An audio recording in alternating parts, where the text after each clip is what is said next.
오늘 함께 나눌 하나님의 말씀 베드로전서 2장 9절과 10절입니다. 찾으신 것으로 알고 함께 봉독하겠습니다.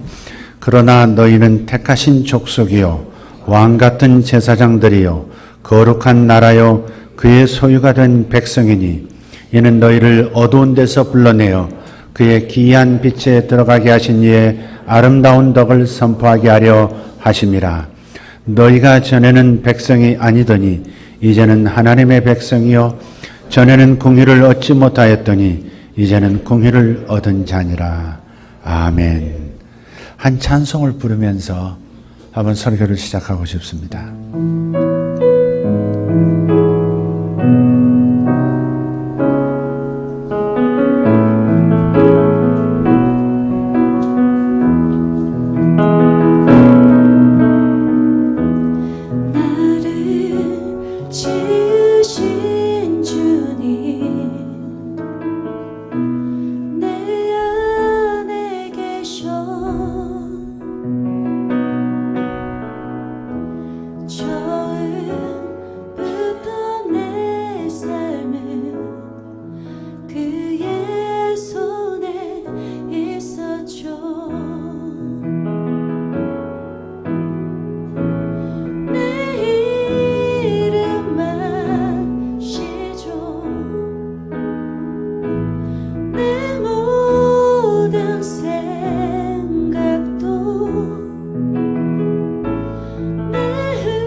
같이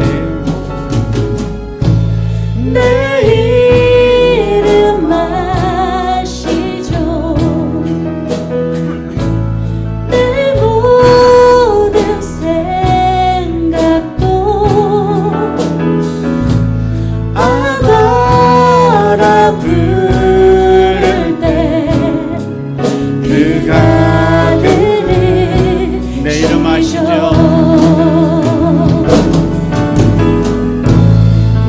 이름 아시죠?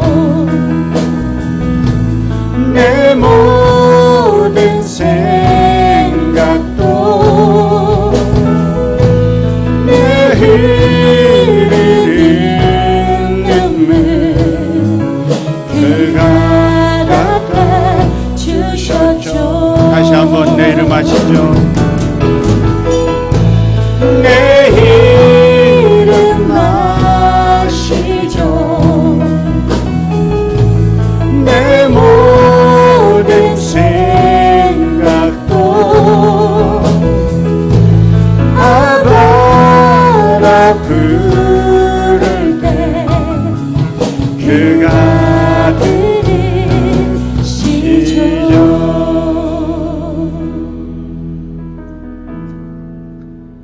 오늘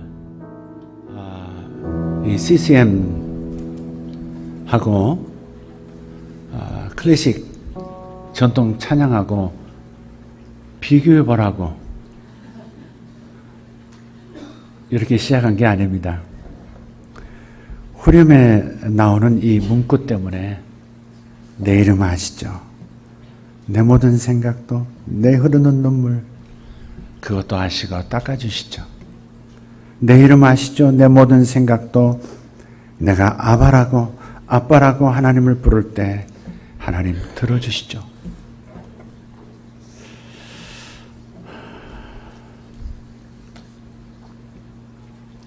출애굽기 3장 4절에 보면 하나님께서 80 나이 들어 지친 몸 이끌고 지친 마음 이끌고 양치기의 삶을 살아가는 모세를 찾아오셔서 그 이름으로 다정스레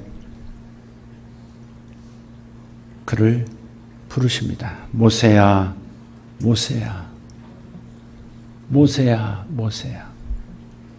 여러분 다 아시죠? 하나님께서 내 이름 알고 계시는 거. 하나님께서 내 이름 알고 계시는 거 아시죠? 근데 내 생각도, 내 지금의 느낌과 내 지금 후회도, 과거를, 그리고 내 현재를, 내 미래까지 아신다고 우리는 믿어요. 거기서 우리는 힘을 얻어요. 그렇지만 모세야, 모세야, 그분께서 육성으로 나의 이름을 불러주실 때는 전혀 다른 감흥이 일어나죠. 충격이죠. 하나님이 진짜 내게 말을 거실 때 우리는 정말 큰 충격에 휩싸일 수밖에 없습니다. 제가 이 경험을 조금 알거든요. 저는 부족하기 때문에 하나님께서 모세야, 모세야 두 번 불러주셨듯이 두 번 불러주지 아니하시고 한 번만 부르시더라고요. 광섭아, 그토록 아름다운 목소리가 있을까? 내 귀에 들리는 음성인지 내 뇌에서 나오는 소리인지 알 수는 없지만 선명한, 너무나도 분명한 하나님의 목소리를 제가 들었거든요. 어릴 때 교회 다니다가 교회를 떠났고 거의 15년 만에, 아니 일생을 통틀어서 주님께서 제 이름을 처음으로 19살에 불러주신 거예요.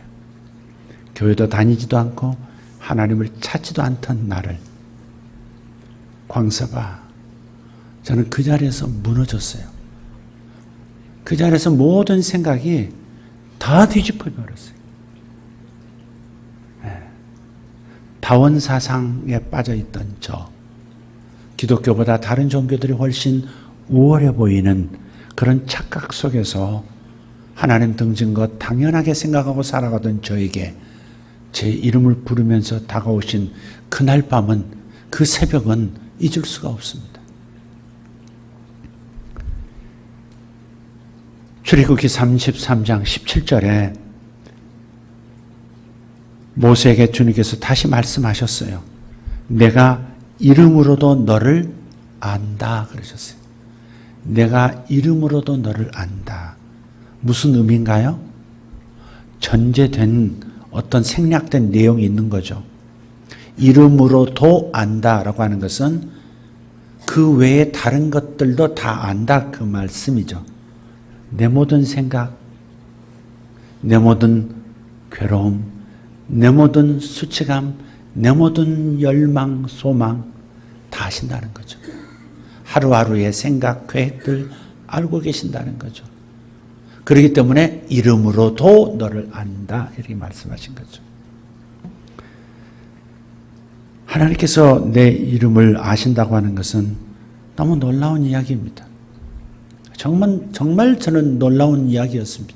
제 인생이 전혀 다른 인생으로 바뀌었으니까요. 전혀 다른 방향으로 제 자신의 삶을 바꿔가기 시작했습니다. 주님께서 내 이름을 불러주실 때. 주님께서 언제 아셨을까? 모세를 광야에서 처음 찾으셨을 때, 모세 부르실 때 아셨을까? 아니었죠. 언제부터 아셨을까? 그날 밤 새벽 서울의 밤에 저를 찾아오셔서 광섭아 부르셨을 때, 바로 그때 곧바로 나를 수배해서 이름을 처음 익히시고 저에게 이름을 부르셨을까? 아니죠. 성경은 이렇게 말합니다. 이사야에게 하나님께서 또 그렇게 말씀하셨어요. 이사야 49장 1절 말씀을 보면 내 어머니의 복중에서부터 내 이름을 기억하셨다 그랬습니다. 내 안에서 아직 사람 같지 않은 형상으로 조성되기 시작할 때부터 이미 아셨다는 겁니다. 또 이사야는 고백합니다. 이사야 49장 16절 통해서 하나님께서 이사야에게 이렇게 말씀하신 거죠. 내가 너를 내 손바닥에 새겼고. 우리는 가끔 손바닥에 뭔가를 적습니다. 메모지가 없을 때 아니면 절대 잊어버리지 않고 신속하게 오늘 반드시 처리해야 할 일이기 때문에 갯돈 오늘 오후 3시까지 넣어야 함 이런 거 적죠. 아무리 센 볼펜으로 적어도 결국은 하루 이틀 사이에 지워집니다. 근데 오늘 하나님께서는 내 이름을 내 손에 적었다라고 하지 않고 새겼다. 뭘로 새겼을까? 연한 손바닥에 뭘로 새기신 걸까? 그만큼 너를 영원히 내가 살아있는, 내가 존재하는 시간, 영원한 시간 속에서 나는 너를 항상 손바닥에 새겨 기억하겠다는 말씀이시죠. 태어나기 전부터 제 이름을 아십니다. 태어나기 전부터 하나님께서는 내가 무엇을 할 것도 알고 계셨습니다. 무엇을 하며 살아갈지, 어떤 사람들과 친분을 맺으며 살아갈지 다 아셨습니다. 심지어 이렇게까지 주님은 역사 속에서 우리 이름들을 한 사람 한 사람 알고 계신다는 것을 보여주셨습니다. 열왕기상서 13장의 이야기인데요.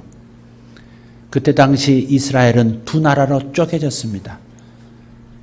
안타까운 우리나라처럼 남과 북으로 갈라져서 두 왕이 지배하는 체제였습니다. 그런데 북이스라엘 왕국은 여로보암이라는 왕이 첫 왕이었죠. 그런데 이 여로보암 왕이 하나님의 뜻을 따르지 아니하고 우상숭배를 하기 시작합니다. 우상숭배를 가족들에게, 신하들에게, 백성들에게 종용합니다. 이유가 있었습니다. 정치적인 이유입니다. 명절만 되면 옛날 습관대로 북쪽에 있는 사람들이 남쪽 유다 왕국의 수도인 예루살렘 성전에 있는 성전에 절기를 지키러 가는 겁니다. 돈을 들고 곡식을 들고 모든 좋은 것을 들고 남쪽으로 내려가서 그 성전에 제물을 드리고 절기 예물을 드리고 영광 돌리고 교제하고 올라옵니다. 그러니 북쪽 왕의 입장에서 이건 정치적으로 타격이 있다 싶은 거죠. 그래서 내려가지 못하게 할 마음으로 꾀를 부렸습니다. 북쪽에 있는 두 도시, 베델이라는 도시와 단이라는 도시에 거대한 제단을 만들고 레위 족속이 아닌 다른 일반 사람들을 제사장으로 왕이 임명해서 그곳에서 제물을 드리면서 예배하도록 한 겁니다. 그런데 더 큰 문제는 황금 송아지를 만들어서 하나는 단에 하나는 베델에 놓고 동쪽에 있는 사람들은 단으로 서쪽에 있는 사람은 베델로 이런 식으로 나눠서 바로 이 금송아지가 바로 우리를 출애굽시켜 주신 여호와 하나님이시다라고 속인 겁니다. 정치적인 이유로. 그래서 그 첫 예배를 날짜까지도 절기를 다 바꿔버립니다. 6월절을 8월 15일로 임의제로 정합니다. 그리고 8월 15일 날 모든 만조 백관과 함께 백성들과 함께 여로보암 왕이 직접 참여해서 제사를 드립니다. 근데 바로 그때 먼 길을 달려온 듯한 한 남자가 이렇게 외칩니다. 왕이시여 여호와께서 이곳에 선포하시는 하나님의 말씀이 있습니다. 하나님의 말씀을 들으십시오. 그래서 선지자가 이 귀한 제사에 하나님의 말씀을 가지고 왔다 해서 발언권을 줍니다. 그때 선지자가 왕을 향해서가 아니라 제단을 향해서 예언합니다. 거울아 거울아 누가 세상에서 제일 이쁘니 하듯이 제단아 제단아 네가 지금 재물을 받고 있다만 훗날 다윗의 가문의 후손 중에서 요시아라는 왕이 태어나 이 제단에서 이 제사를 주도했던 사람들의 뼈까지도 다 태워버리는 그러한 일이 일어나도록 할 것이다. 이렇게 선언합니다. 좋은 예언일 줄 알았는데 제단을 저주하는 겁니다. 그리고 지금 이 예배를 주도하는 리더들, 제사장들이 그 제단 위에서 불살라질 것을 예언하는 겁니다. 그리고 사라졌어요. 그런데 이 일이 언제 이루어졌냐면 약 300년 후에 아몬이라는 남쪽 유다의 왕이 죽고 그의 아들인 8살짜리 요시아라는 그 어린 왕자가 왕으로 등극합니다. 그런데 이 영특한, 특별히 신앙적으로 영특한 요시아가 성전이 너무 허술하게 방치되어 있다 하는 것을 생각하고 우상숭배의 북쪽은 완전히 빠졌고 남쪽마저도 우상숭배에 빠져있는 그때에 성전을 다시 단장해야 되겠다. 성전 개보수를 합니다. 그러다가 어느 벽을 뜯어냈는데 거기서 하나님의 말씀, 율법책, 온전한 율법책이 탁 튀어나오는 겁니다. 그 율법서를 가져다가 요시아가 자기 왕좌에 앉아서 매일 읽습니다. 그런데 유월절이 사라졌고 그리고 우상숭배하지 말라는 하나님의 말씀들이 가슴을 칩니다. 그래서 그때부터 남쪽 유다에 엄청난 개혁운동을, 종교개혁을 일으키는 겁니다. 그래서 여호와 신앙으로 돌아오도록 만들고 그리고 북쪽에도 영향을 끼쳐서 결국은 북쪽 단, 베델과 단에 있는, 특별히 단을 제가 이스라엘 가서 봤는데 옛날에 있던 단이라는 도시는 지금 사라졌습니다.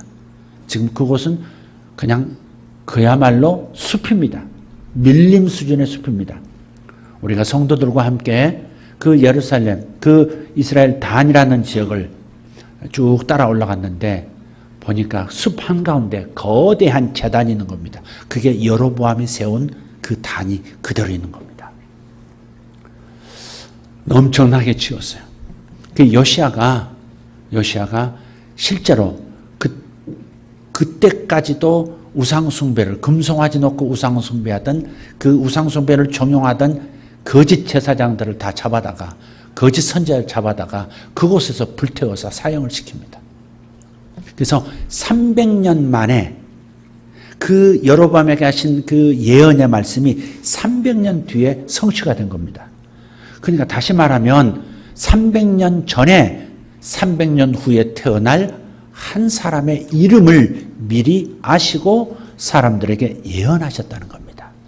300년 뒤에 태어날 남쪽 유다 왕의 이름 요시아를 언급하셨다는 것. 하나님께서는 우리가 우리 이름을 아실 뿐 아니라 복중에서 아니 태어나기도 전에 언제부터 300년 전 아니 태초부터 이미 전제를 지으시기 전부터 우리를 염두에 두고 계셨다는 겁니다. 그리고 지금도 손바닥에 새기시고 내 사랑하는 아무개의 딸, 내 사랑하는 아무개의 아들, 내가 반드시 너를 놓지 않을 것이다. 손을 꼭 주시면서 이렇게 우리를 축복하고 계시는 겁니다. 할렐루야. 자, 이사야서 43장 1절에서 3절 말씀 보면 이런 말씀도 있습니다. 자, 우리를 태초부터 아시고 복중에서도 아시고 태어나기 전부터도 알고 계셨다고 했는데 하나님께서 나를 선택하셨다는 얘기입니다. 여러분, 하나님께서 우리를 선택하셨습니다. 모두 구원받는 게 아닌 것 같습니다. 이런 말을 싫어하는 사람도 있지만 주님은 이렇게 명백히 표현하셨습니다. 마태복음 1장 21절에 이름을 예수라 하라. 이는 그가 자기 백성을 저희 죄에서 구원할 자이기 때문에 그 이름이 예수라고 해야 한다는 겁니다. 그러니까 예수라는 이름의 뜻이 자기 백성이라는 것은 자기 백성이 아닌 백성도 있다는 겁니다. 하나님은 이스라엘을 선택하셨습니다. 오늘 유엔에 가입한 국가의 수준으로 표현한다면 나머지 199 국가는 선택하지 않은 겁니다. 저와 여러분은 선택받은 겁니다.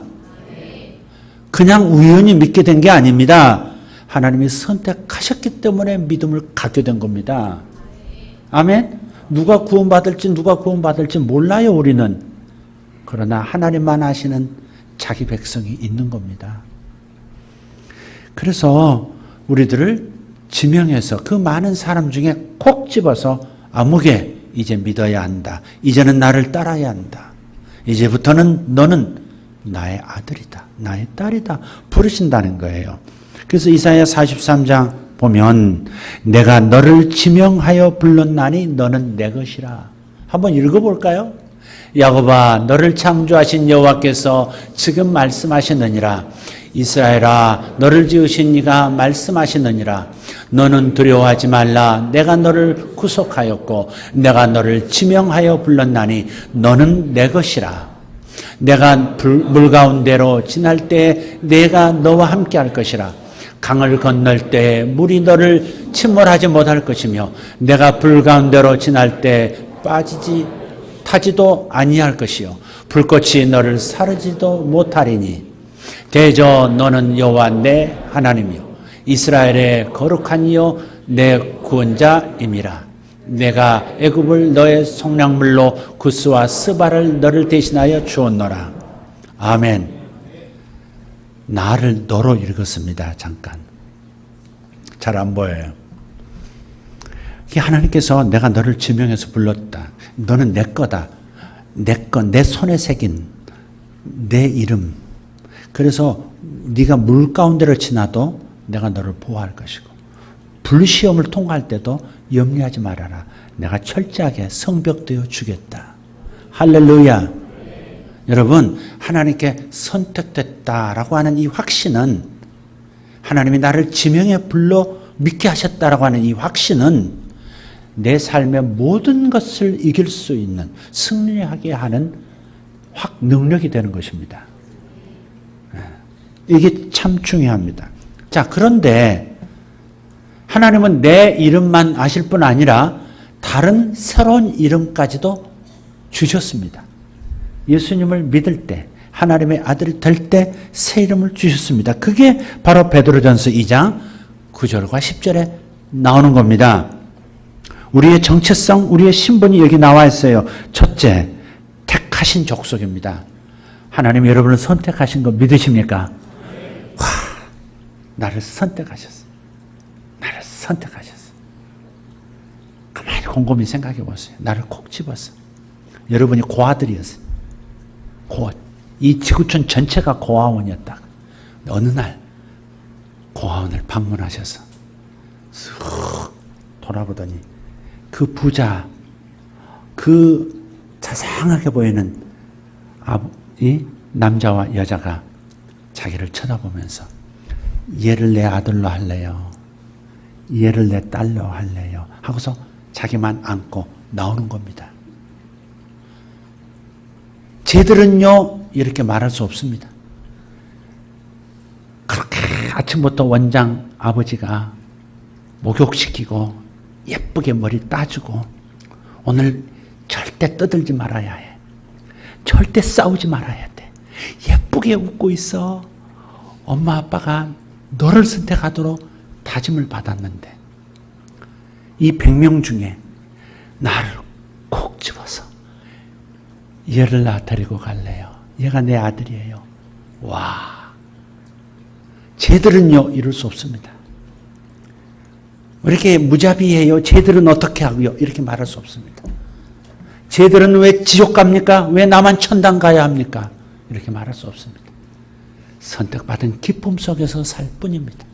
한편 친구들과 버려지는 친구들과 그 얼굴들을 바라볼 때 안타깝지만 그러나 내가 선택받은 기쁨은 모든 것을 잊게 만듭니다. 선택된 족속입니다. 너는 선택된 족속이라는 이름을 우리에게 주셨습니다. 할렐루야. 여러분 잊지 않도록 한번 해볼까요? 선택된 족속. 아멘. 예. 두 번째, 왕 같은 제사장입니다.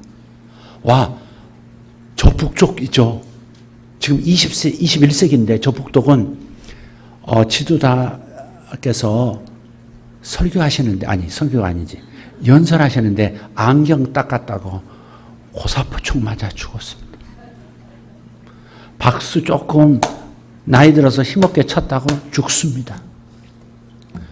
졸으면 죽습니다. 그야말로 왕조입니다. 그런데 수천 년 전 왕권을 한번 생각해 보세요. 와, 한 민족을 하루 저녁에 말살시킬 수 있습니다. 한 도시를 완전히 불태울 수 있는 것이 왕입니다. 어떠한 사람도, 어떠한 죄인도 말 한마디에, 눈짓 한 번에 장관시킬 수 있습니다. 그게 왕입니다. 정말 우리가 왕이더라고요. 여러분, 왕이더라고요. 특히 영적 세계에 들어가 보면 왕이더라고요. 귀신 들린 사람 이렇게 만나잖아요. 정말 귀신 들린 사람 만나면 알아봐요. 제가 알아보기 전에 그 사람 속에 있는 그놈들이 알아봐요. 와, 입 한 번 뻥끗하지 않고 그냥 쳐다봤는데 그냥 거품을 물더라고요. 보글보글. 거품을 물면서 눈동자가 휙 돌아가는 겁니다. 허연 눈동자. 엑소시스트 보셨습니까? 와, 그렇게 돌아가는 겁니다. 그리고 쓰러지면서 외칩니다. 와, 무서운 사람 나타났다. 와, 나이 20대 초반에 얼마나 자부심이 생기든지, 와, 예수 믿는 자의 왕권이 이런 것이구나.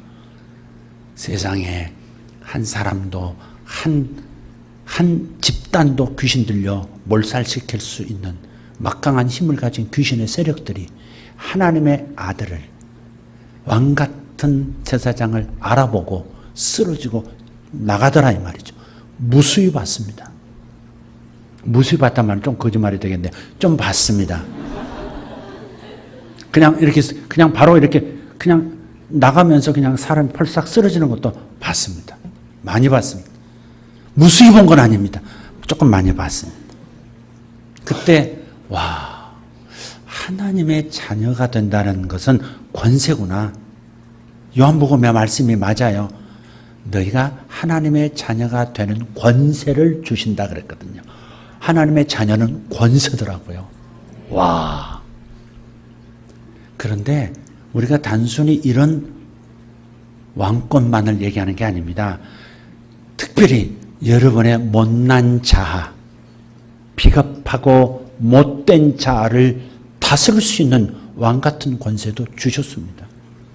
꿈틀거리는 욕망, 탐욕들을 다스릴 수 있는 왕권도 내게 주셨습니다. 나는 왕 같은 제사장입니다. 그래서 여러분 무엇이든지 다스릴 수 있습니다. 명절에 가셔서 평소에 기분 나쁜 동서 때문에 열 올라오르는 거 얼마든지 다스릴 수 있습니다. 시어머니 잔소리 안 듣고 싶어서 이번 핑계대고 안 가려는 거, 그런 구차한 꾀들 다스릴 수 있습니다. 아멘이 없네요.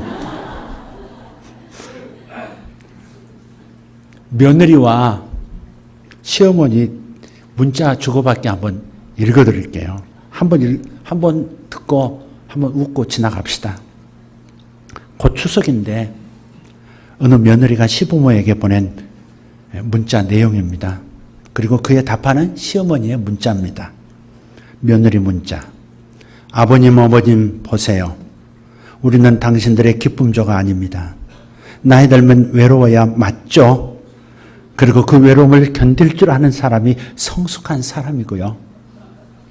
자식, 손자, 며느리에게서 인생의 위안이나 기쁨이나 안전을 구하지 마시고 외로움은 그냥 친구들이랑 달래시거나 취미생활로 달래세요. 죽을 땐 누구나 혼자입니다. 그 나이엔 외로움을 품을 줄 아는 사람이 사람다운 사람이고, 나이 들어서 젊은이같이 살려는 게 어리석은 겁니다. 마음만은 청춘이고 어쩌고 이런 어리석은 말씀 좀 하지 마세요. 나이 들어서 마음이 청춘이면 주책 바가지인 겁니다. 늙으면 말도 조심하고 정신이 쇠퇴해 판단력도 줄어드니 남의 일에 훈수 두는 것도 삼가야 하고, 세상이 바뀌니 내 가진 지식으로 남보다, 특히 젊은 사람보다 많이 알고 대접받아야 한다는 편견도 버리세요. 나이 든다는 건 나이라는 권력이 생긴다는 게 아니라 자기 삶이 소멸해 간다는 걸 깨닫고 혼자 조용히 물러나는 법을 배우는 과정임을 알아야 합니다. 그리고 전화를 몇 개월에 한 번 하든 1년에 한 번을 하든 아니면 영영 하지 않아도 그것이 뭐가 그리 중요하세요? 그것 가지고 애들 아빠 그만 괴롭히세요. 마지막으로 이번 추석에 승훈이랑 병훈이 데리고 몰디브로 여행 가니까 내려가지 못해요. 그렇게 하시고 10만 원 어머니 통장으로 입금해 놓았으니 찾아 쓰세요. 끝. 곧바로 시어머니 답장 문자 왔습니다. 고맙다 며느라. 형편도 어려울 텐데 이렇게 큰 돈 10만 원씩이나 보내주고 점점점. 이번 추석에 내려오면 선산 판 거 90억 하고 요 앞 도로 난다고 토지 보상받은 60억 합해서 3남매에게 나눠줄랬더니 바쁘면 할 수 없지 뭐 어쩌겠니. 둘째하고 막내딸에게 반반씩 갈라주고 말란다. 내가 살면 얼마나 더 살겠니. 여행이나 잘 다녀와라. 제사는 이 애미가 모시마. 며느리가 바로 답장 왔습니다. 다시. 헉! 느낌표 3개. 어머니 친정 부모님한테 보낸 메시지가 잘못 갔네요. 유유. 친정에는 몰디브 간다 하고서 연휴 내내 시댁에 있으려고 했거든요. 헤헤. 어머니 좋아하시는 육포 잔뜩 사서 내려갈게요. 항상 딸처럼 아껴주셔서 감사해요. PS 추신. 오늘은 어머님께 엄마라고 부르고 싶네요. 엄마 사랑해요. 어머니가 다시 답장 문자 보내셨습니다. 사랑하는 며느라, 엄마라고 불러줘서 고마운데 이걸 어떻게 하면 좋니? 내가 눈이 나빠서 10,000원이라고 쓴다는 게 억원으로 적었네. 선산 판 거 90만 원, 보상받은 거 60만 원 해서 제사 모시려고 장 봐놨다. 얼른 와서 제수 만들어 다오. 사랑하는 딸아, 난 너뿐이다. 설교 끝. 여러분, 왕은 자기를 다스리는 힘이 있는 겁니다. 아멘? 바깥만 다스리려고 하지 마시고 미운 동서 다스려서 점 붙이는데 하루 종일 앉게 하려고 하지 말고 그냥 손해보러 가셔야 합니다. 양보하러 가실 수 있는 자기 마음을 다스리는 마음, 섬기는 마음, 이 마음을 놓치지 않을 수 있는 거, 이게 왕같이 다스릴 수 있는 권세입니다. 이게 제일 어려운 거거든요. 자기를 다스리고 자기를 명령할 수 있는 게, 자기를 복종시킬 수 있는 게 가장 어려운 거거든요. 이번에 왕같이 추석맞이 보내고 오시기를 다시 한번 부탁해요. 여러분, 교회 공동체에서 연합이 잘 되는 건 왜 그럴까요? 내가 교회 갈 때, 내가 목장 예배할 때 내가 줄 게 뭘까? 내가 섬길 게 뭘까? 하고 가면 연합이 잘 되고 행복하고 기쁨이 넘치죠. 끈끈해집니다. 그런데 내가 누구한테 위로를 받을까? 내가 누구한테 덕 좀 벌까? 이게 꼭 교회만이겠습니까? 여러분, 시댁이나 친정도 마찬가지입니다. 내가 뭘 얻어갈까? 내가 뭘 좀 더 가져갈까? 누구보다 더 인정받을까? 네가 누구보다 제일 낫다 이 소리 들을까? 이거 들으려고 가거나 절대 손해 안 보려고 가거나 희생하지 않으려고 가거나 그럴 때 연합은 깨지는 것이고 행복은 저 산 너머로 달아나는 거죠. 그래서 왕 같은 제사장 되길 바래요. 우리는 제사장이거든요. 제사장이 뭐예요? 하나님을 섬기고 또 이웃을 섬기는 거. 그게 제사장이죠. 왕만 강조하시면 안 돼요. 왕 같은 제사장인데 어떻게? 주님처럼 발 씻어주고 희생하고 나를 주고 이게 왕 같은 제사장입니다. 그럴 때 하나님께서 나를 귀히 여기시고 더 큰 복으로 역사하시죠. 믿습니까? 우리는 거룩한 나라입니다. 세 번째는 거룩한 나라입니다. 거룩한 사람들이 모인 공동체. 세상 사람들과 같지 않습니다. 뭐 그렇게 좋은 일 있으면 한 번쯤 동창회 놀러 가는 거지 주일이라고 꼭 가야 돼? 하나님은 꼭 그렇게 요구하는 거야? 뭐 그렇게까지 교회를 멀리 가? 뭐 이런 거 있잖아요. 세상 사람은 그래요. 그러나 우리는 구별된 사람, 거룩한 사람들이에요. 주의를 거룩하게 지키는 사람들이에요. 하나님을 기쁘시게 하도록 선택된 사람들이에요. 거룩한 백성입니다. 거룩한 하나님의 나라입니다. 네 번째 우리 이름은 하나님의 백성입니다. 야, 북한에 미국인이 인질로 잡혔는데 미국에서는 그렇게 북한을 그렇게 경계하면서도 자국의 국민이 거기 잡혀가 있으면 전직 대통령이 직접 와가지고 데려가더라고요. 세계 최강의 국가 대통령이었던 사람이 오니까 내주더라고요. 군인이 어디서 총 맞아 사살됐으면 그러면 10명이 다시 죽을 위험이 있어도 그 시신 찾으러 헬기 몰고 가더라고요. 저 나라가 그런 나라더라고요. 군인을 굉장히 존경하더라고요. 이스라엘도 그렇고요. 30명이 죽더라도 한 명은 구치러 온다. 이게 이스라엘 정신이에요. 그런데 하나님 나라는 더 그렇습니다. 하나님은 손바닥에 새겨진 당신의 백성, 하나님 나라 백성은 주님께서 반드시 보호하시고 반드시 찾아오시고 반드시 지켜주시는 역사가 있는 겁니다. 그래서 하나님 나라 백성이라는 것이 얼마나 큰 자부심인지 모릅니다. 하나님 나라가 참지 않는다는 거죠. 누군가가 나를 손에 끼치면 사탄이 나를 괴롭히면 하나님께서 하나님 군대가 결코 좌시하지 않는다. 이게 하나님 나라 백성의 축복이고 자부심이고 우리의 정체성입니다. 자, 택하신 족속, 왕같은 제사장, 거룩한 나라, 하나님의 백성. 이것이 우리가 받은 새 이름입니다. 이 정체성을 자주 묵상하십시오. 분명한 정체성을 깨달으면 여러분에게 큰 능력이 되는 것이고 자기 정체성을 아는 사람은 담대합니다. 다니엘서 11장에 자기 하나님을 아는 백성은 자기 하나님을 아는 백성은 강건하여 용맹을 떨치리라 그랬어요. 자기가 누구이고 하나님이 누구이신 걸, 하나님이 누구이시고 내가 하나님의 누구인 것을 아는 사람은 적들이 아는 겁니다. 나만 나를 아는 게 아니라 적들이 나를 아는 겁니다. 그래서 모든 것들이 내 앞에서 평정되는 겁니다. 여러분 자기 정체성을 묵상하시기를 축복합니다. 정체성이 흔들리면 안 돼요. 아인 말루프라고 하는 분이 있습니다. 프랑스 최고 작가상을 1993년 프릭스 공코드라고 하는 작가상인데요. 이걸 이분이 받았습니다. 또 그 이웃나라 스페인에서 최고 문학상인데요. 오스트리아 프린스상입니다. 2010년에 그 작가에게 줬어요. 근데 이분이 레바논 출신입니다. 27년을 레바논에서 살면서 젊은 시절까지 살면서 레바논에서 먹고 레바논의 공기를 마시고 레바논 사람들과 레바논의 문화를 즐기면서 자라왔어요.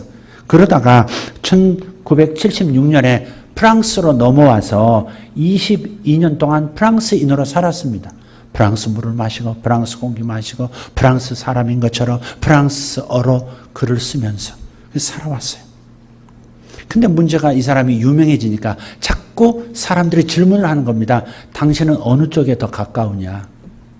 이 질문을 꼭 하는 겁니다. 당신은 더 프랑스인이냐? 더 레바논인적이냐? 뭐 이런 거죠. 어느 쪽이냐? 근데 이 사람은 늘 그렇게 대답합니다. 둘 다요. 양쪽 다입니다. 저는 제 안에는 레바논도 있고 제 안에는 프랑스도 있습니다. 그래서 둘 다라고 말할 수밖에 없습니다. 이렇게 얘기하는 겁니다. 60이 넘었는데도 자신의 정체성을 하나로 명확하게 말할 수가 없는 겁니다. 사실 거짓말하기 싫어서 둘 다요 그런 게 아니라 그게 사실이거든요. 레바논인이거든요. 레바논의 공기가 아직도 느껴지거든요. 지금 프랑스 공기 마시면서 살아가고 있거든요. 둘 다라고 하는 겁니다. 그래서 아민 말루프가 In the name of identity라고 하는 이 정체성의 이름으로라고 하는 자기 책에서 이렇게 정체성을 정의합니다. 정체성은 한 번에 주어지는 게 아니라 한 사람의 인생 전체를 통해 만들어지고 다듬어지고 변화하는 것이다. 이것은 결국 자신의 경험을 토대로 내린 정의겠죠. 둘 다인 이 정체성 한번 생각해 봅시다. 여러분의 정체성은 뭡니까? 여러분은 정체성이 분명합니까? 양쪽 다입니까? 예를 들어서 이 어둠 쪽에 있는 사람이면서 또 빛 쪽에 있는 사람입니까? 빛의 자식이면서 어둠의 자식이기도 한 겁니까? 하늘의 사람일 때가 있고 어떨 때 땅의 사람으로 살아갈 때가 있습니까? 이 정체성의 혼동이 일어나는 쉽게 대답할 수 없는 자신의 상태를 얘기한다면 그렇다면 이건 문제가 큰 거죠. 성경은 우리의 정체성을 분명하게 밝혀줘요. 성경 인물들을 보세요. 하나님께서 그들의 정체성을 분명하게 밝혀주세요. 우리도 마찬가지. 전에는 하나님의 백성이 아니더니 이제는 하나님의 백성이 된 사람이에요. 오늘 10절 말씀이 그거 아닙니까? 전에는 네가 하나님의 백성이 아니었다. 그러나 하나님의 백성이 되었다. 전에는 네가 긍휼을 얻지 못한 사람이었는데 이제는 네가 하나님의 긍휼을 받는 사람이 되었다. 이게 우리의 정체성입니다. 한 걸음 더 나아가서 그런 이름과 정체성을 가진 우리가 해야 할 일까지 말씀해 주고 계세요. 9절 후반에 나와 있습니다. 하나님의 빛 가운데 들어가도록 하신 분의 아름다운 덕을 선전해야 하는 사람이라고 말하고 있습니다. 내가 4가지의 새로운 이름을 받았습니다. 축복의 이름을 받았습니다. 그러면 이 정체성, 이 신분을 가지고 뭘 해야 하는 겁니까? 나를 이렇게 되게 하신 그분의 이 아름다우신 나 같은 사람을 하나님의 자녀로 받아주시고 모든 복을 주신 하나님의 아름다우심을 세상에 선전하는 사람으로 살아가야 한다는 겁니다. 우리는 걸어다니는 광고판입니다. 나는 걸어다니는 예수 광고판입니다.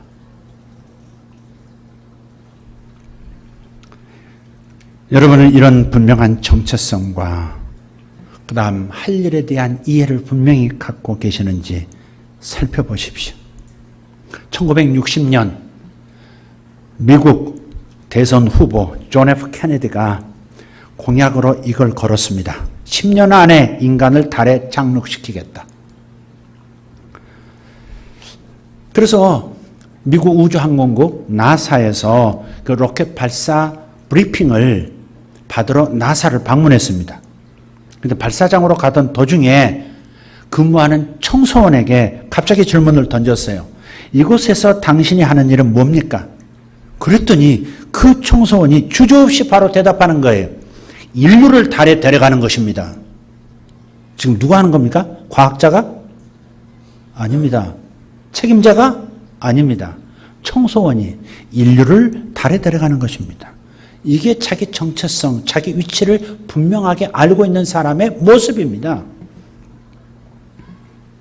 자기 손길 하나하나가 빗질 하나하나, 걸레질 하나하나가 궁극적으로는 결국 인류를 달에 데려가는 이 위대한 일에 동참하고 있다는 사실. 이 정체성과 자부심, 그것이 대통령 후보가 던지는 말에 곧바로 인류를 달에 데려가는 것이라고 자기의 부르심을 얘기하는 겁니다. 그래서 이 사람처럼, 이 청소부처럼 우리도 말할 수 있어야 됩니다. 인류를 하나님 앞으로 데려가는 일입니다 라고 말할 수 있어야 됩니다. 내가 예수 광고판, 천국 광고판이 되어서 나를 보고 천국에 오고 싶어지도록 만들어서 그들을 천국으로 데려가는 일을 제가 합니다. 이게 우리의 정체성이고 해야 할 일입니다. 이렇게 말씀할 수 있기를, 이렇게 당당하게 말할 수 있기를 축복합니다. 다윗이 어느 날, 우리가 좋아하는 다윗이 어느 날 곰곰이 어느 날 밤 생각하다가 문득 이 생각이 들었습니다. 나는 이 의리의리한 백향목 궁궐에 살고 있건만 하나님의 법궤는 텐트 아래에 있도다. 휘장 가운데 있도다. 아, 우리 하나님을 위하여 성전을 지어드려야 되겠다. 마음을 먹은 겁니다. 이런 대목은 아멘 하셔야 목사가 좋아합니다. 이영경 집사님이 제일 크게 하셨습니다. 성전 짓는 역사가 있길 바랍니다. 소리가 좀 작아졌어요, 이영경 집사님 지금. 근데 이런저런 얘기가 있는데 하나님께서 다윗에게 그렇게 역으로 대답하세요. 아까 며느리하고 시어머니 대하고 전혀 달라요. 해드리고 싶고 드리고 싶고 바치고 싶고 그런 거죠. 근데 하나님도 뭘 하셨냐면 네가 나를 위하여 집을 짓겠다고 내가 그 마음을 받겠다. 네가 짓지 않고 네 아들이 짓겠지만 그 마음을 내가 받겠다. 네가 나를 이렇게 생각했으니 나도 너를 생각한다. 이제부터 너의 이름을 위대하게 만들어주리라. 그게 사무엘하서 7장 9절의 말씀입니다.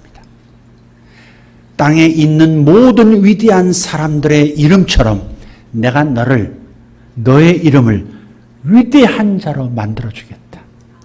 너의 이름을 널리 알려줄 것이고 너의 이름을 높여줄 것이다. 와우. 그래서 그 다음부터 다윗이 죽었는데도요, 북쪽이나 남쪽이나 왕들이 수십 명이었는데 그 왕들이 재임할 때마다 하나님 그렇게 말씀하세요.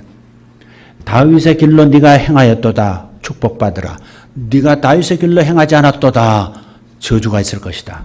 네가 다윗과 같이 행하였도다. 네가 다윗처럼 행하지 않았도다. 이렇게 말씀하시는 거예요. 다윗을 기준으로 모든 걸 평가하는 겁니다. 그러니 다윗 이렇게 되는 거죠. 그리고 지금도 수천 년이 지난 지금도 이스라엘의 국기가 다윗의 별입니다. 그래서 세계 모든 사람들이 이스라엘만 생각하면 다윗의 별, 다윗을 생각하는 겁니다. 이름을 주님께서 널리 알리시고 그의 이름을 높여주신 겁니다. 무엇으로? 하나님을 높였더니, 하나님을 생각해 드렸더니 하나님도 그를 생각해 주신 거죠. 아멘입니까? 이유가 뭐예요? 다윗은 하나님 한 분만을 사랑하고 그분 말씀에 순종하려고 애썼고 그분과 동행하는 삶을 살았기 때문입니다. 그가 실수가 있었어요. 실수가 있었지만 죄를 지적했을 때 덜썩 무릎 꿇고 옷을 찢고 마음까지 찢으면서 하나님 앞에 납작 엎드려 회개하는 겸손함도 있었습니다. 그러니 하나님께서 내 마음에 합한 사람이라 그렇게 말씀하신 겁니다. 우리도 마찬가지입니다. 다윗처럼 하나님을 제일로 사랑하고 말씀에 순종해서 살 때, 그리고 실수할 때 마음을 찢고 회개하며 하나님께 돌이킬 때 우리 하나님께서는 우리의 이름을 존귀케 해주시는 겁니다. 할렐루야, 할렐루야. 하나님께서 그 모든 이름들을 높이기도 하시고 낮추기도 하시고 명예롭기도 하시고 불명예스럽게도 하실 수 있는 주인이십니다. 모든 이름들을 높이고 낮추고 명예스럽게 불명예스럽게 주역이시라는 말이에요. 하나님 손에 달렸습니다. 그러므로 우리가 생각하고 사모해야 할 이름은 하나님이 친히 높여주실 이름입니다. 스스로 높일 이름이 아닙니다. 그리고 우리가 생각하고 사모해야 할 것은 하나님이 높이실 이름의 이유입니다. 어떻게 하면 하나님이 나를 높이시는가? 어떻게 살면 하나님이 나를 알아주시고 널리 알리시고 위대하게 만들어주시는가 하는 겁니다. 저도 가만히 생각하니까 어제 이 말씀을 이렇게 준비하면서 생각하니까 문득 이런 생각이 들더라고요. 내가 이름을 아는 사람이 내가 다른 사람 많이 아는가? 다른 사람들이 아니 말이 지금 이상합니다. 제가 내가 아는 사람이 많은가? 나를 아는 사람들이 많은가? 근데 나를 아는 사람이 더 많은 것 같더라고요. 주님 교만하게 보지 말아 주시옵소서. 네. 어쨌든 좋은 의미로 나쁜 의미로 다 해서 저를 많이 더 아는 것 같아요. 왜냐하면 일주일에 만나는 사람의 상당수가 한 번도 본 적도 없는 사람을 제가 만나니까, 그것도 제가 찾아가는 게 아니라 찾아오시니까, 전화가 오고 직접 또 오시니까 제 이름이 조금 알려진 것 같아요. 여러분은 동의 안 하실지라도 그만큼 제가 감사한 겁니다. 주님께서 하나님을 생각하는 만큼, 그분을 위해 사는 만큼, 그분을 제일로 삼는 만큼, 그분 말씀 한번 껍벅 죽어버리는 만큼 하나님은 나를 널리 알리시고 내 이름을 위대하게 만들어 가시는 겁니다. 할렐루야. 여러분도 이 사실을 꼭 깨닫고 하나님 제일주의 되기를 축복합니다. 아멘. 아멘. 시편 91편 14절 15절에 이렇게 말씀합니다. 그가 나를 사랑한 즉 내가 그를 건지리라. 그가 내 이름을 안 즉 내가 그를 높이리라. 잠언 4장 8절 말씀도 그렇게 말씀합니다. 그를 높이라. 하나님을 높이라. 그리하면 그가 너를 높이 들리라. 할렐루야. 만일 그를 품으면 그분을 제일로 가장 소중한 분으로 품고 살면 그가 너를 영화롭게 하리라. 할렐루야. 잠언 4장 8절의 말씀이 여러분에게 이루어지기를 축복합니다. 우리가 하나님을 제일로 사랑하며 그분을 순종해 나갈 때 하나님은 우리 이름을 높여주신다. 그러나 반대로 하나님을 등진 채 스스로 자기 이름을 높이고 스스로 자기 일을 드러내고 하나님과 상관없는 삶을 산다면 그가 아무리 높은 곳에 있다 할지라도 하나님은 그를 결국 내리신다고 말씀합니다. 모래 위에 지은 집, 사상 누각처럼 허물어져 버린다는 것. 통째로 떨어집니다. 하나님께서 자기를 스스로 높이는 자는 낮추시고요. 하나님을 높이고 오직 하나님을 높이고 남을 높이고 자기를 낮추는 사람은 반드시 높이신다는 겁니다. 믿습니까? 예를 하나만 들고 마치겠습니다. 다윗에게 여러 아내가 있었고 그 중에 핫깃이라고 하는 이름이 특이하죠. 핫깃의 아들 아도냐가 있습니다. 아도니아. 근데 아도니아가 자기가 다윗이 죽어가는 그 시점에서 자기가 스스로 왕이 되려고 요압 장군을 포섭하고 대제사장 중에 누구를 포섭해서 어디 가서 자기가 기름 부음을 스스로 받고 내가 왕이다라고 선포합니다. 자기를 스스로 높여서 왕이 되게 했습니다. 하나님이 세우시지도 않았는데 스스로 높이 서려고 하는 사람이 아도니아였습니다. 결국은 솔로몬이 왕이 됐고 아도니아는 죽임을 당하죠. 하나님께서 높일 계획도 없으신데 스스로 자신을 높이는 사람은 결국 내려앉게 됩니다. 하나님의 뜻이 아니기 때문에 그렇습니다. 하나님의 때가 아니기 때문에 그렇습니다. 어디에서 여러분이 하루를 보내든 스스로 높아지려고, 스스로 인정받으려고, 스스로 대우받으려고, 스스로 상좌에 앉으려고 애쓰지 마십시오. 제가 아주 비겁한 짓을 한 적이 한 번 있습니다. 갑자기 생각이 납니다. 아니, 어제부터 생각이 났어요. 제가 어느 새로 출범하는, 새로 창립한 교회에 담임 목사로부터 그 창립 일 되기 전에 전화를 받았었습니다. 초청을 받았어요. 목사님이 꼭 오셔서 축사를 꼭 해주시면 빛나겠습니다. 몇백 명으로 시작하는 교회입니다. 처음 출발이. 그래서 이제 마음으로 그래 가리라 가서 축복하리라 마음을 먹었어요. 근데 이틀 전에 창립일 이틀 전에 그 아래 직원으로부터 전화가 왔어요. 유광선 목사이십니까? 아 그렇습니다. 목사님 저희 오십니까? 그러더라고요. 오십니까? 이렇게 묻더라고요. 그래서 제가 혹시 무슨 순서 맡았나요? 혹시? 그랬더니 아닙니다. 그냥 오시면 됩니다. 이러더라고요. 제가 그래서 안 갔습니다. 안 간다고 하고 아니 나를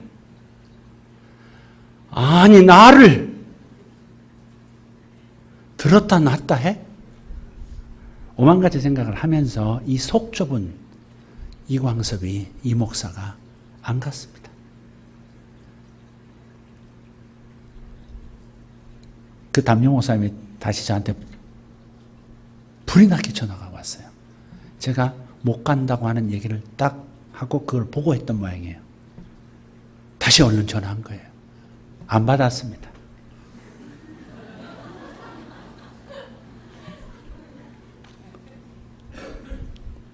자기를 상좌에 스스로 높이는 자는 낮아집니다. 그런데 요셉은 달랐어요. 요셉의 일생을 이렇게 창세기 읽어보면 스스로 자신을 한 번도 높이지 않습니다. 한 번도 스스로 높이지 않습니다. 이 요셉의 목적은 단 한 가지. 빨리 감옥에서 나가서 빨리 이 노예 생활에서 벗어나서 아버지가 계시는 고향 땅으로 하나님의 백성의 정체성을 가지고 하나님이 축복하시는 그 땅으로 돌아가는 것만이 그의 목표였습니다. 그런데 하나님의 계획은 요셉과 달랐죠. 그를 애굽 땅에서 높여서 애굽의 총리가 되게 하는 것. 그것이 하나님의 계획이었죠. 여러분, 하나님이 높이실 그 이름을, 하나님께서 친히 높이실 이름을 사모하십시오. 자기 스스로 높일 그것을 생각하고 사모하지 말고 하나님이 높이실 그 이름을 사모하기를 예수 이름으로 축복합니다.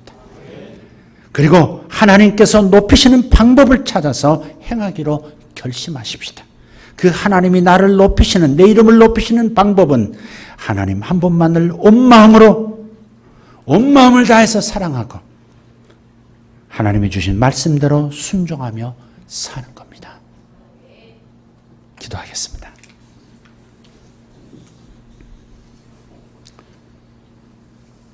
짧게 여러분 입술로 들었던 말씀, 가슴에 닿았던 말씀 중에서 그것을 여러분 말씀으로 여러분에게 주시는 축복의 명령으로 오늘 딱 붙잡고 한 1분 동안 여러분의 목소리로, 생각만으로 말고 여러분의 목소리까지 그분만 들으시도록 오늘 이 시간 기도하는 시간 갖겠습니다. 기도하겠습니다. 주여, 주여 감사합니다. 주여 감사합니다. 나는 이름으로도 너를 안다. 내 어미의 복중에서부터 너를, 내 이름을 기억했다. 내가 너를 내 손바닥에 새겼고 내가 태어나기 전부터 나는 너를 이름으로도 알았다. 내가 이제 너에게 새 이름을 주노라. 새 이름을 주노라. 택하신 사람, 왕같은 제사장, 거룩한 나라, 사람, 하나님 나라의 백성. 주님, 우리 이름을 위대하게 만들어 주시려고 오늘 이 말씀하신 줄 믿습니다. 내 스스로 나를 높이고 내 이름을 높이려는 태도를 버리고 하나님께서 높여주실 이름 되기 위하여 하나님 높여주실 이름 되기를 사모하며 하나님을 첫째로 하나님 제일 주의로 살아가는 제가 되기를 원합니다. 그렇게 하겠습니다. 하나님이 말씀하시면 내 생각 내려놓겠습니다. 하나님 말씀 거역하면 내 생각 고집하지 않겠습니다. 주님이 나를 높여주시도록, 주님이 나를 세워주시도록, 주님 내가 그 방법을 따르겠습니다. 주님 감사합니다. 주님 감사합니다. 주님 감사합니다. 예수님의 이름으로 기도하옵나이다. 아멘.